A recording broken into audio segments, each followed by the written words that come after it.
Rendez grâce à Dieu.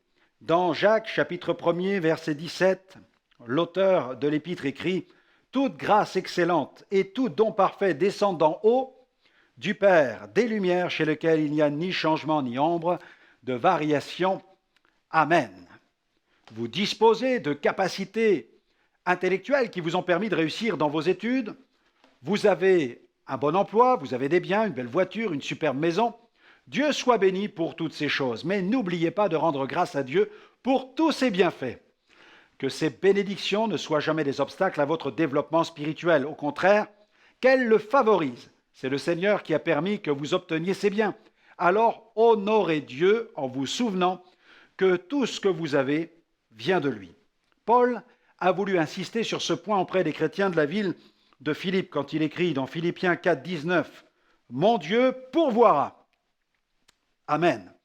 À tous vos besoins selon sa richesse, avec gloire en Jésus-Christ. » Rendez grâce à Dieu pour sa fidélité.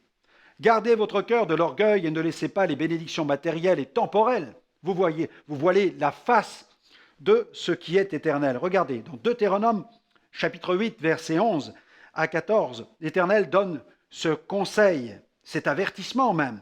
Garde-toi, il s'adresse à son peuple, garde-toi d'oublier l'Éternel ton Dieu, au point de ne pas observer ses commandements, ses ordonnances et ses lois que je te prescris aujourd'hui.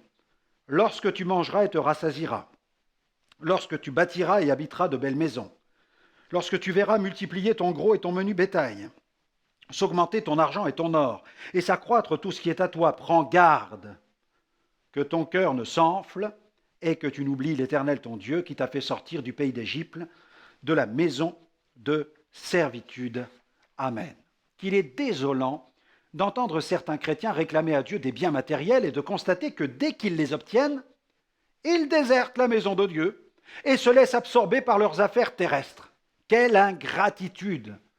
Ne prenons pas le risque d'irriter l'Éternel, car à force de résister à Dieu, Dieu nous résistera. Le passage suivant, tiré du livre du prophète Agé, décrit parfaitement ce danger qui menace ces chrétiens qui se prélassent dans une sorte de sécurité éternelle et confort matériel. Il décrit parfaitement cette profonde insatisfaction qui habite leur cœur. Ils n'en ont jamais assez. Agé, chapitre 1er, versets 2 à 11. Ainsi parle l'Éternel des armées, ce peuple dit « Le temps n'est pas venu, le temps de rebâtir la maison de l'Éternel. C'est pourquoi la parole de l'Éternel leur fut adressée par Agé le prophète en ces mots. Est-ce le temps pour vous d'habiter vos demeures lambrissées quand cette maison est détruite? Ainsi parle maintenant l'Éternel des armées, considérez attentivement vos voies.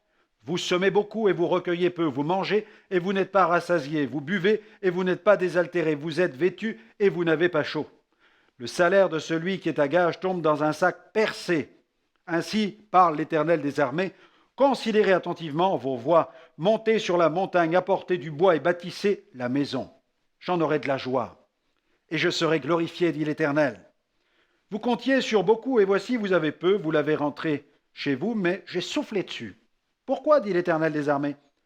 À cause de ma maison qui est détruite, tandis que vous vous empressez chacun pour sa maison. C'est pourquoi les cieux vous ont refusé la rosée, et la terre a refusé ses produits.